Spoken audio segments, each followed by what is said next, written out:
So Bharatiya Janata party గత 2004 నుంచి కూడా రాష్ట్రంలో మేమే భయపడతాం, మేమే బలపడతాం, మా ప్రభుత్వం వస్తుంది, మేమే ప్రతిపక్షం వదలని ఉవ్విళ్ళు ఉడుతుంది. సో ఈసారి ఖచ్చితంగా కూడా 2028లో రాబోయే ఎలక్షన్లో మా పార్టీ ఖచ్చితంగా ముందుకెళ్తుంది, మేమే కాంగ్రెస్ ప్రత్యామ్నాయం చెప్పుకున్న సందర్భంలో అధ్యక్షుల పదవులు రేసింగ్లో ఉన్నటువంటి చాలామంది కూడా ముందుకు వస్తున్నారు. ఈరోజు మరి రంగారెడ్డి జిల్లా అర్బన్గా మరి వనపల్లి శ్రీనివాసరెడ్డి గారు ఈరోజు ప్రమాణ స్వీకార కార్యక్రమం చేశారు. ఈరోజు ఆ కార్యక్రమానికి ఎంపీలు, ఎమ్మెల్యేలు, ఎమ్మెల్సీలు, మాజీ ఎమ్మెల్సీలు, వివిధ రంగాల నుంచి అందరూ కూడా రావడం కూడా జరిగింది. ప్రస్తుతం మనతో నూకల పద్మారెడ్డి గారు ఉన్నారు. వారిని అడిగి మరి ఈ ప్రమాణ స్వీకారోత్సవం నుంచి వారు ఏం తీసుకున్నారు, భారతీయ జనతా పార్టీ గతంలో కార్పొరేటర్ 11 గెలిచారు, మళ్ళీ తర్వాత ఎలక్షన్లో ఒక అతను వెనుకంజలో ఉన్నప్పటికీ కూడా మరి రాబోయే రోజులలో కార్పొరేటర్ పరిస్థితి ఎలా ఉంటుంది, ఎమ్మెల్యేలకు ఎలా ముందుకెళ్తారు, గ్రామ పంచాయతీల వారి యొక్క గ్రాఫ్ ఎలా ఉందో వారి మాటలు తెచ్చుకుంది. నమస్తే అండి. నమస్తే అండి. ప్రమాణ స్వీకారం గతంలో రంగారెడ్డి గారు ఉన్నారు. సో అంతమంది చూస్తే భారతీయ జనతా పార్టీ కార్పొరేటర్లు తక్కువనే అనుకోవచ్చు ఇక్కడ, కానీ 11 మంది వారి సోదరులు రాజధాని. మళ్ళీ అదే ర్యాపో ఉంటుందా మరి ఇక్కడ? ఖచ్చితంగా అండి. నెక్స్ట్ రాబోయే ఎన్నికల్లో భారతీయ జనతా పార్టీ విజయం సాధించడం అనేది ఖాయం. ఇంత గతంలో చూసుకుంటే మనం ఓన్లీ కార్పొరేటర్ సీట్లు మాత్రమే వచ్చాయి, కానీ ఇప్పుడు వచ్చే కాలంలో ఖచ్చితంగా ఎమ్మెల్యే కూడా వస్తుంది. గతంలో కార్పొరేటర్లో ఎంపీ కూడా వచ్చింది, ఎమ్మెల్సీ కూడా వచ్చింది ఒకటి. ఇప్పుడు చూసుకుంటే రానున్న రోజుల్లో ఎమ్మెల్యే సీట్ కొట్టడం అనేది భారతీయ జనతా పార్టీ లక్ష్యంగా పనిచేస్తుంది. ఆ లక్ష్యంతోనే ముందుకు వెళ్తుంది. ఖచ్చితంగా ఈరోజు నూతన అధ్యక్షుడు వనపల్లి శ్రీనివాసరెడ్డి గారు ప్రమాణ స్వీకారం చేయడం జరిగింది. గత అధ్యక్షులు సామరంగారెడ్డి గారి ఆధ్వర్యంలో కార్పొరేటర్లను గెలుచుకోవడం జరిగింది. అదేవిధంగా మనకు ఎంపీలు, ఎమ్మెల్సీలను కూడా గెలుచుకోవడం జరిగింది. ఇక దినదిన అభివృద్ధి చెందుతూ భారతీయ జనతా పార్టీ ఇదే విధంగా ముందుకు వెళ్తూ తెలంగాణ రాష్ట్రంలో కూడా మనం మొన్న ఢిల్లీ ఎలక్షన్స్ చూసుకుంటే 27 ఏళ్ల తర్వాత ఢిల్లీ పీఠాన్ని కొట్టిన ఘన చరిత్ర భారతీయ జనతా పార్టీకి ఎలా దక్కిందో అదేవిధంగా అంతే గొప్ప చరిత్రతో ఇంతవరకు మనము నెక్స్ట్ వచ్చేది తెలంగాణలో చాలా సంవత్సరాల తర్వాత ఖచ్చితంగా మనం భారతీయ జనతా పార్టీ జెండా ఎగరవేయబోతున్నాం. ప్రతి ఒక్క కార్యకర్త ఈరోజు వచ్చిన వాళ్ళంతా కూడా మీరు చూసుకోవచ్చు, ప్రతి ఒక్కరు కూడా కరుడు కట్టిన కార్యకర్తలు, అందరూ కూడా Bharatiya Janata party supporters, Bharatiya Janata party అంటే ఇష్టం ఉన్న వాళ్ళు స్వచ్ఛందంగా రావడం జరిగింది. ఈ కార్యక్రమానికి పెద్ద ఎత్తున విజయవంతం చేసుకోవడం జరిగింది. ఈరోజు ప్రమాణ స్వీకారం కూడా కొత్త అధ్యక్షుడు వచ్చిండ్రు, కొత్త ఉత్సాహం, కొత్త మనుషులు, మళ్ళీ కొత్తగా అంతా పాత వాళ్ళు కొత్త వాళ్ళు సమన్వయం పరచుకోబోయే శక్తి వనపల్లి శ్రీనివాసరెడ్డి గారిలో ఉన్నది. అదే శక్తితోని అందరం కలిసి కార్పొరేటర్ల సహాయ సహకారాలతో ఎంపీ గారు ఉన్నారు, మనకి ఈటల రాజేంద్ర గారు ఉన్నారు, మన మల్కాజ్గిరి ఎంపీ ఈటల రాజేంద్ర గారి సహకారంతో, అందరి సహకారంతో, కార్యకర్తల సహకారంతో ఖచ్చితంగా ఎమ్మెల్యే స్థానం భారతీయ జనతా పార్టీదే రానున్న రోజుల్లో. మీరు ఇలా మాట్లాడుతూ కార్పొరేటర్లు పోయినసారి బురదల వల్ల కమలం వికసించింది, కారు కొట్టుకుపోయింది అంటారు. మరి సో మీ ప్రయత్నం ఏం లేదు, ప్రజలు విసిగిపోయి బురదలతోటి బీజేపీ వైపు చూశారని అంటారు. దీని ఎలా చూడాలి? ఇప్పుడు గెలిస్తే ఒక మాట, ఓడితే ఒక మాట మాట్లాడడం అనేది ప్రతిపక్షాల నైజం. గతంలో మనం చాలాసార్లు చూసుకున్నాం. గెలిస్తే ఈవీఎం మా గొప్ప అంటారు, ఓడిపోతే ఈవీఎంల ట్యాంపరింగ్ అంటారు. ఇలా అనడం, బురద చల్లడం అనేది ప్రతిపక్ష నైజం.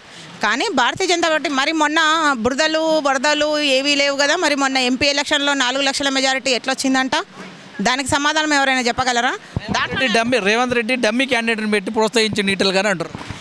ఈటెల గారు ఒక రేవంత్ రెడ్డి సీఎం క్యాండిడేట్ అయ్యుండి డమ్మీ క్యాండిడేట్ని పెట్టి వాళ్ళ పార్టీని ఓడగొట్టుకోవాలని అనుకోవడం అనేది బుద్ధి తక్కువతనం. అది అక్కడ ఆయన ఫెయిల్ అయినా పాస్ అయినా అనేది వాళ్ళ పార్టీ నిర్ణయించుకోవాలి, మేం కాదు కదా నిర్ణయించేది దాన్ని.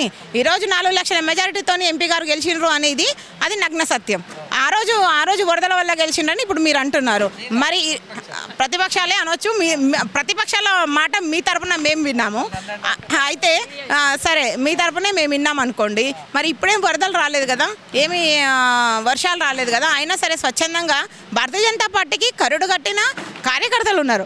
ఇంకా కొంత వరకు చెప్పాలి అంటే భారతీయ జనతా పార్టీ బలోపేతం అవ్వాల్సిన అవసరం ఉంది. బలోపేతం అయితే ప్రజలు ఓట్లు వేయడానికి నిజంగా కూడా రెడీగా ఉన్నారు, అందులో నో డౌట్. ప్రజలందరూ కూడా మోడీ గారి పాలనను, భారతీయ జనతా పార్టీని అందరూ కూడా ఏకగ్రీవంగా ఏకాభిప్రాయంతో ఉన్నారు. మోడీ గారినే గెలిపియాలి, ఈసారి తెలంగాణలో కూడా మోడీ గారే రావాలి, భారతీయ జనతా పార్టీ రావాలన్న ముక్తకంఠంతో ఉన్నారు. దాన్ని ఇంకా మనం క్యాచ్ చేయాల్సిన అవసరం ఉంది. దానికి గ్రౌండ్ లెవెల్లో మనం ఇంకా వర్క్ చేయాల్సిన అవసరం ఉంది. సమన్వయం చేసుకుంటూ అందరినీ కలుపుకొని పోతూ సమన్వయం చేసుకోవాల్సిన అవసరం ఉంది. అదేవిధంగా ఇక ముందు ఈ మార్పుకు అదే నాంది. మీరేమో ప్రజలు మీ వైపు చూస్తున్నారు, మీరు అంటారు మీ కార్యకర్తలే ప్రెసిడెంట్ లేక అయోమయంలో పడిపోయినారని న్యూస్ వినబడుతుంది. దీన్ని ఎలా చూడాలి? ప్రెసిడెంట్ లేక అంటే మీరు ఒకసారి గమనించవచ్చు చాలా రాష్ట్రాలలో ఉన్నది జాతీయ అధ్యక్షుడు కూడా ఇంతవరకు నడ్డా గారు అలాగే ఉన్నారు. నడ్డా గారు మారలేదు. నడ్డా గారు మారాలి. మిగతా రాష్ట్రాలు చాలా రాష్ట్రాలు భారతీయ జనతా పార్టీ అధ్యక్షులు ఇంకా డిక్లరేషన్ కాలేదు. ఒక తెలంగాణకే రాలేదు. తెలంగాణలో ఏదో జరిగిపోతుంది, ఏదో కుట్ర జరిగిపోతుంది, ఏవో గొడవలు జరిగిపోతున్నాయని అనడం అనేది చాలా తప్పైన విషయం.